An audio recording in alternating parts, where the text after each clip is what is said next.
สบายดีท่านผู้ชมแต่ว่าคลิปนี้ก็เป็นคลิปที่ว่าอัปเดตการเดินทางเนาะของทีมงานของพวกเฮาพี่น้องเอ้ยภาพปัจจุบันกันเด้อส่วนซองใหญ่นั้นก็กำลังเดินทางอันนี้ก็กำลังเดินทางคือกันพี่น้องเอ้ยเนาะหลายท่าน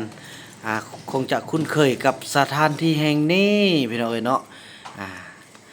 ลองเดาเบิ่งพี่น้องเอ้ยว่าแม่นอ่าสถานที่แห่งใดเนาะก็ถือว่าไอ้บุญยงเพิ่นก็โอ้ตาตีตลาดพี่น้อง ไอเดียดนั่งพุ่นนะไอยงนั่งนี่แม่ไอยงลูกอันนั่งท่างนี้ลูกพอจะได้ดูแลการกินอย่างต่างเนาะโอเคถูกต้องนี่เอาไป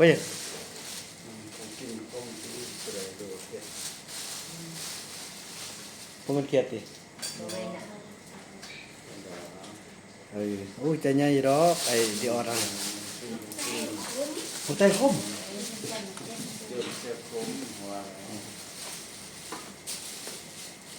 ไปกินครับอายุลูกเบิ่งกองลูกนี่เนาะเบิ่งไทยหุบคอไทยหุบนำเด้อเบิ่งสุโคนมัดกองเบิ่งกองเด้ออายงเด้อ1 2โอเคกินข้าวเลยบ้านนี้นะพี่น้องเอ้ยมาเส้นเด้อทุกท่านกินข้าวกินน้ำนำกันเด้อทุกทางFC ทุกคนกินข้าวนำกันเด้อข้าวนำกันเนาะ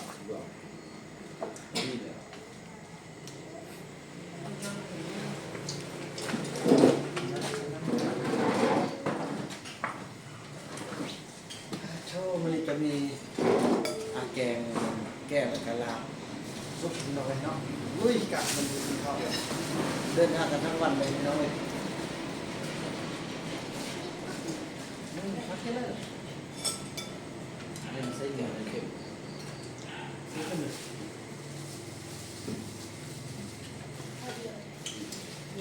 ฮะซุปขนม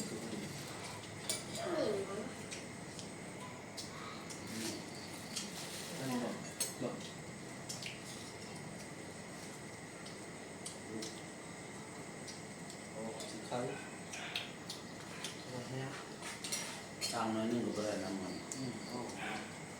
เริ่มพยายามวางครับก่อนถูกหลับอีกนะ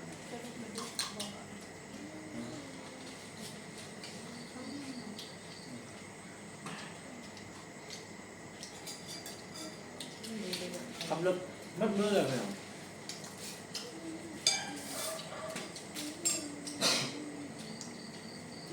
เดี๋ยวไอ้ได้กินข้าวเด้อลึกเบิร์ยังก่อน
พอดีขึ้นอันขึ้นบ่อ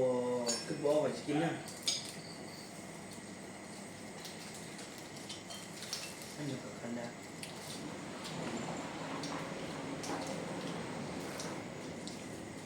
มันเลยลึกกินแบบดันทางทักเนาะไปทู่มากับเกิน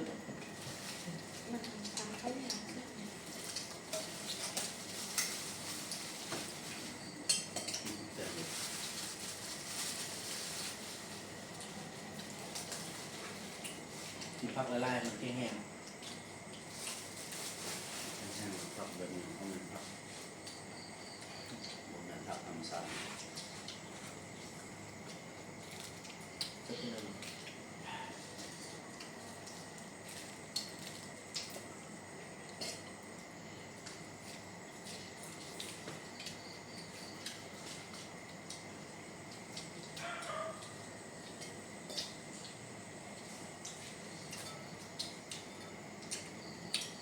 เป็นการพูดด้นนอก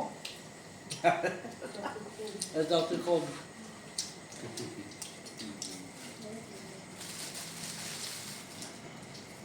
ดีใจที่ได้ลูกชายมาเที่ยวนะ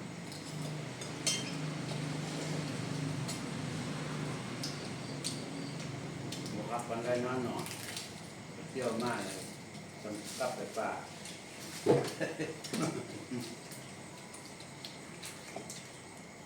อีบอลโทรให้แล้วไอ้นุ่นอยุ่เนี่ยบ่ได้ไปเพื่อนรอเขาแล้วตาเห่าก่อน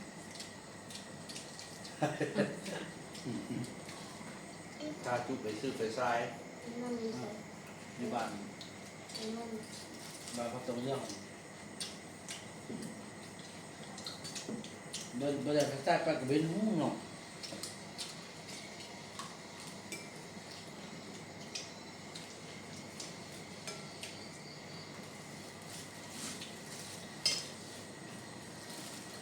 กลับมาซื้อของ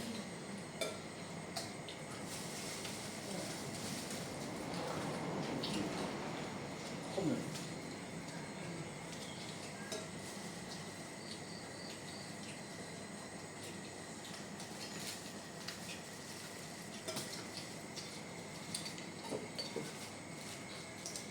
รู้อันนั้นแหละเดี๋ยวโอ้จังมาแล้วโอเคเลื่อนมาบ้านเราว่าจะให้มันสักหน่อยมันเดือด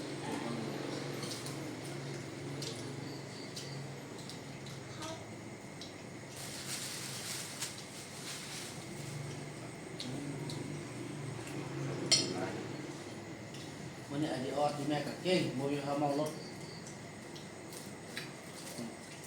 จะมาใจนั่นนี่ แม่ตาเป็นผู้สู้โคตรโอ้เอามาเบิ้งบ่ได้เลยเนาะแต่เรามาเบิ้งก็จะวิ่งเลยเนาะ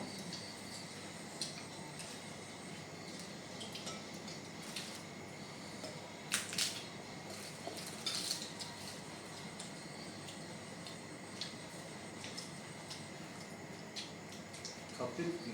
การตัวข้าวเนาะลูกก็ต้นนั่นหรือว่าลูก ช่วงหนักพ้นเด้อ ต้นอะไร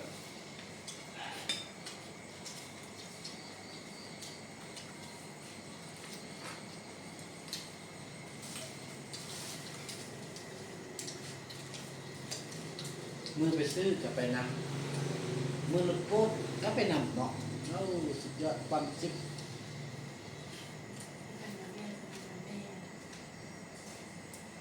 ซื้อวันอันเป็นรถตึ้มนะ ไม่เจ็บจะรู้สึกดี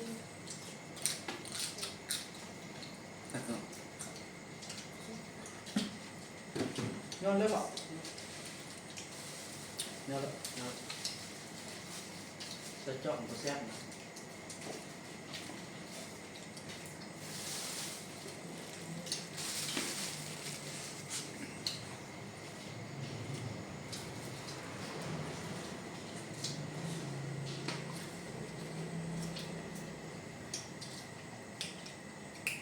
ชอบพอเขาทำมาปลูกมากหลาย อืม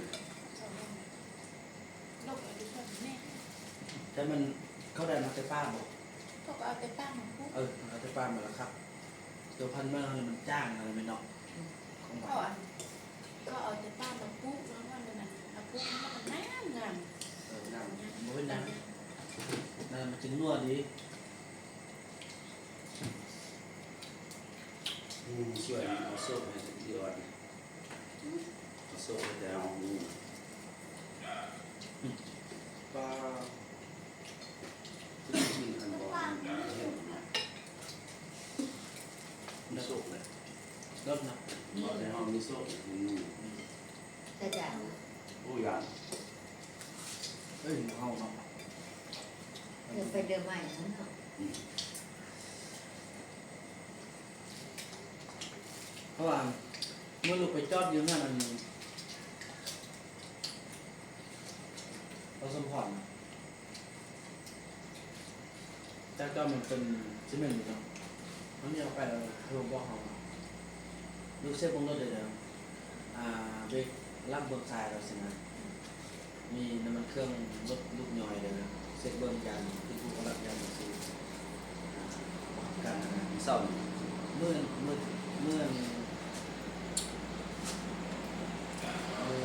แหละมือสาวก่อนแล้วก็แต่มือก้อนสาวก็เมื่อได้ประมาณประมาณ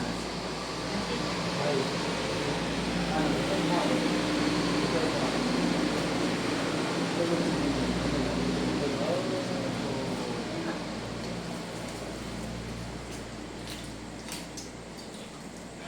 เอามานอนให้เราบ่รู้อีก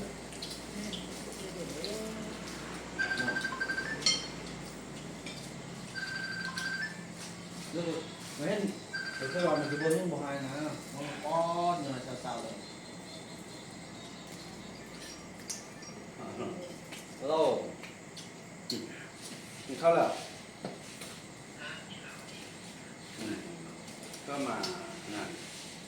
มาแวะเซ็ตรถกัน2-3 ชั่วโมงเลยอยู่มังกะซี่แล้วพอดีมาฮอดกันมาเซ็นเงินอยู่น้องเซ็นเงินกำลังกินข้าวกินข้าวเด้อไอ้ซูพวกที่บ้านเฮาแท้ก็ลายเสื้อเนี่ยมันมีมักไทยล้างเริ่มสิเป็นนะแต่ทีนี้หัวใจเป็นซาไขมันอุบเส้นเลือดอุบหัวใจแต่ก็เลือดขุ่นไปเซ็กบันนี้เซ็กแล้วเป็นปรุงยาให้กินเนาะกินก็เป็นอาทิตย์ปลายแล้วบันนี้ไปตรวจอยู่บนเนื้ออยู่เวียงคนจะมาแต่ละอย่างมันก็รุดหมดแล้วเพราะว่ามันปกติแล้วเข้าสู่สภาพปกติแล้วก็คือว่าบ่ได้ยาหยังแหละมีแต่ว่ามันขึ้นนี่พี่น้อยอันซักยานะเซอร์สโลมเซอร์น้ำนั่นแหละประเภทอันวิตามินเซอร์วิตามินให้จังเกอร์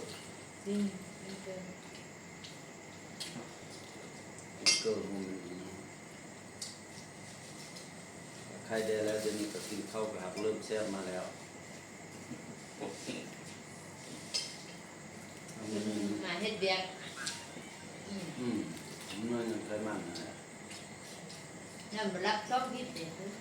ก่อนที่เป็นนอนรับช่องทิศที่นั่น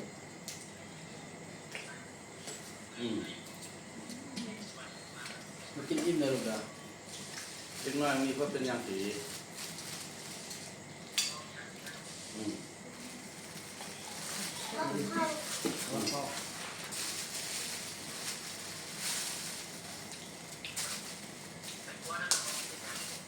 บ่เป็นอย่างแล้ว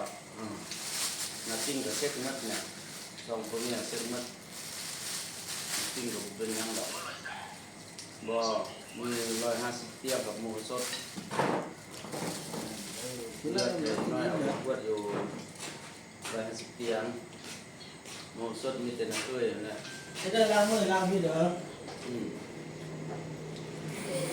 แข็งหัวใจเป็นแยกมาเจอสะท้อนนะ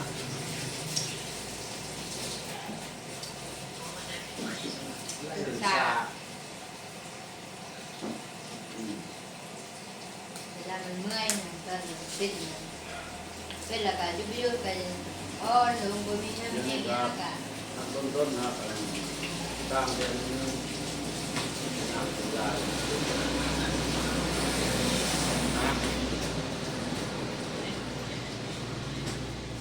บ่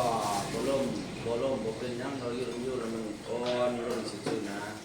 เอาลงแล้วก็มีแฮงมีแห้งนอนบ่หลับบัดนี้